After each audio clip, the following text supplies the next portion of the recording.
नुसल्लिमु अला रसूलिहिल करीम अम्मा बाद फ़अऊज़ु बिल्लाहि मिनश शैतानिर रजीम बिस्मिल्लाहिर रहमानिर रहीम।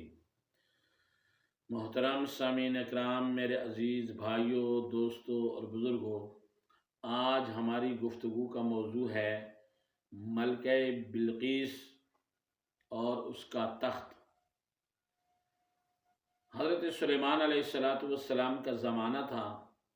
हज़रत सुलेमान अलैहिस्सलाम की चूँकि हुकूमत हवाओं पर, चरिंदों और परिंदों और दरिंदों पर, जिन्नात पर और इंसानों पर और तमाम की तमाम मखलूक़ात पर थी। हज़रत सुलेमान अलैहिस्सलाम रोज़ाना अपने हाज़रबाश परिंदों की हाज़िरी लिया करते थे और उस हाज़िरी के अंदर एक दिन एक परिंदा जिसका नाम हुदहुद है उसे गैर हाज़िर पाया। हज़रत सुलेमान अलैहिस्सलाम ने कहा कि ये हुदहुद आज कहाँ चला गया है, गैर हाज़िर है, ये वापस आएगा तो अपनी गैर हाज़िरी की सरीह दलील देगा, ख़ास उज़र पेश करेगा तो फिर ये सज़ा से बच सकेगा, वरना इसे सख्त किस्म की सज़ा दी जाएगी या ज़बह कर दिया जाएगा। ये हुदहुद परिंदा उड़ता हुआ एक ऐसे इलाके में चला गया जहाँ लोगों पर हुक्मरानी करने वाली एक औरत थी जिसका नाम बिल्कीस था, और ये औरत और इसके मानने वाले सारे के सारे सूरज की परस्तिश करते थे और उसको अपना माबूद समझते थे। ये मलके बिल्कीस ये सबा कौम की नुमाइंदा थी, उनकी हुक्मरान थी, जिसको मलके सबा भी कहा जाता है। तो ये हुदहुद परिंदा ये सब कुछ देखकर बड़ा हैरान हुआ और वापस जब आया तो हज़रत सुलेमान अलैहिस्सलाम के दरबार में हाज़िर हुआ तो ये कहने लगा कि ए अल्लाह के पैगंबर, आज मैं आपके पास एक ऐसी ख़बर लेकर आया हूँ जो आपको मालूम नहीं है।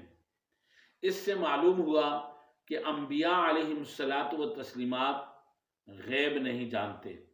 जो अल्लाह की तरफ से वही आती है, जो बताया जाता है वही उन्हें पता होता है, वो आलिमुल गैब नहीं होते। ये अल्लाह जल्ल शानु की सिफत है। वरना सुलेमान अलैहिस्सलातु वस्सलाम जैसा हाकिम और हुक्मरान, उसकी हुकूमत के अंदर एक ऐसा इलाका भी है, ऐसा मुल्क भी है, ऐसी जगह भी है जहाँ औरत हुक्मरानी करती है, लोग सूरज की परस्तिश करते हैं और उन्हें मालूम तक नहीं है। एक परिंदा आकर उनको ये बताता है तो हज़रत सुलेमान अलैहिस्सलाम ने मलके बिल्कीस के नाम एक ख़त लिखा और हुदहुद को दिया कि ये ले जाकर वहाँ उसके पास डाल दो। ये हुदहुद परिंदा लेकर गया और मलके बिल्कीस के पास इस ख़त को डाल दिया। वो जब सोते हुए जागी तो उसने अपने करीब में एक ख़त देखा तो उस ख़त को पढ़ा तो उस ख़त के अंदर ये लिखा हुआ था कि हज़रत सुलेमान अलैहिस्सलाम ने उसको कहा कि आओ मेरे पास हाज़िर हो जाओ और दीन इस्लाम को कबूल कर लो, इसी के अंदर तुम्हारी भलाई है, वरना हम लश्कर कशी करेंगे और आपके इलाके को, मुल्क को फ़तह करके इस्लाम का झंडा गाड़ देंगे। मलके बिल्कीस ने अपने तमाम वज़रा और मुशरा को जमा किया और उनसे मशवरा किया और उनको बताया कि ये एक ख़त आया है, जो ख़त सुलेमान अलैहिस्सलाम की तरफ से है और बिस्मिल्लाहिर रहमानिर रहीम की से शुरू किया गया है और इसके अंदर ये बात लिखी हुई है। उन लोगों ने इस पर कोई ख़ास तबसरा न किया तो मलके बिल्कीस ने ख़ुद कहा कि ऐसा करते हैं कि ये जो बादशाह होते हैं इनके पास मैं अपने तहाइफ कुछ तोहफे और हदिये पेश करूँगी। अगर इसने कबूल कर लिए और जब मान लिया तो इसके अंदर हमारी भलाई होगी, अगर नहीं हुआ तो हमें उसकी बात माननी पड़ेगी, वरना ये बादशाह लोग जिस इलाके में दाखिल होते हैं, लश्कर कशी करते हैं तो वहाँ का सब कुछ बर्बाद करके रख देते हैं। लिहाजा उसने कुछ तहाइफ भेजे لیکن سلیمان علیہ السلام نے یہ کہہ کر واپس کر دیا کہ کیا اس مال کے ذریعے سے مجھے خریدنا چاہتے ہو؟ اللہ رب العزت نے مجھے بہت کچھ عطا کیا ہے، کیونکہ ایک تو بادشاہت بھی تھی اور دنیا کا ساز و سامان اور مال و دولت بھی خوب ان کے پاس تھا۔ اب ہدہد پرندے نے یہ بھی بتایا تھا کہ ملکہ بلقیس کا ایک تخت ہے، اور وہ تخت بڑا شان و شوکت والا ہے، بڑا عجیب و غریب ہے، بڑا عظمت والا ہے۔ اس کے اندر سونے، چاندی، جواہرات، زمرد، ہیرے، نگینے اس کے اندر جڑے ہوئے ہیں، اور بہت ہی انتہائی خوبصورت بھی ہے، وزندار بھی ہے، اور شان و شوکت والا بھی ہے۔ جب سلیمان علیہ السلام نے اس کی شان و شوکت اور اس تخت کی یہ چیز سنی، تو اس کے بعد ملکہ بلقیس کو یہ جب کہا گیا کہ میں تحائف کے ذریعے سے خریدا نہیں جا سکتا، تو یہ لوگ واپس جا کر ملکہ بلقیس کو جب یہ سب کچھ بتایا، تو بلقیس وہاں سے چلی اور سلیمان علیہ السلام کے پاس آنے لگی۔ تو اسی اثناء میں حضرت سلیمان علیہ السلام نے یہ حکم دیا کہ کون ہے جو اس کے تخت کو لے آئے اس کے آنے سے پہلے۔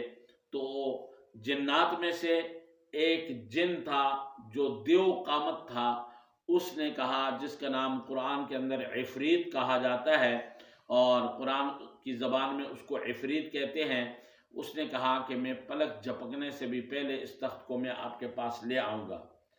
تو وہ تخت لے کر آپ کے پاس آ گیا۔ یہاں پر جب بلقیس پہنچی تو پہنچ کر دیکھا کہ ہو بہو ایسا ہی تخت جو میرا تخت ہے، اس طرح کا تخت یہاں پر موجود ہے۔ تو وہ یہ دیکھ کر بڑی حیران ہوئی کہ میرا تخت یہاں کیسے آیا، اور بعض روایات کے اندر یہ بھی آتا ہے کہ اسی جیسا تخت حضرت سلیمان علیہ السلام نے اپنا بھی بنایا ہوا تھا، اور وہ اس طرح کا بنا لیا اور 2 تخت وہاں رکھ دیے گئے۔ تو جب اس نے دیکھا کہ میرے جیسا تخت یہ بھی ہے اور 2 تخت یہاں پر موجود ہیں، اور سلیمان علیہ السلام نے جب بلقیس ان کے دربار میں حاضر ہوئی تو ان کو اسلام کی دعوت دی گئی اور بتایا گیا کہ میں اللہ کا نبی ہوں، اور مجھے اللہ رب العزت نے بادشاہت، حکمرانی اور دنیا کا ساز و سامان اور مادیت اور جنات پر حکومت، ہواؤں پر حکومت، چرند اور پرند پر حکومت بھی دی ہے۔ یہ ساری باتیں بتانے کے بعد بلقیس اسلام لے آئی، اور اسلام لانے کے بعد بعض روایات کے اندر آتا ہے کہ وہ پھر اس نے اپنی حکمرانی بھی حضرت سلیمان کے حوالے کر دی اور اپنی قوم کے ساتھ وہ مسلمان ہوگی۔ اور بعض روایات کے اندر آتا ہے کہ انہوں نے سلیمان علیہ السلام سے شادی کر لی، اور اسی سے ان کی اولاد بھی پیدا ہوئی۔ اللہ جل شانہ مجھے آپ سب کو انبیاء علیہم الصلاۃ والتسلیمات کے نقش قدم پر چلنے کی توفیق نصیب فرمائے۔ وآخر دعوانا ان الحمد للہ رب العالمین۔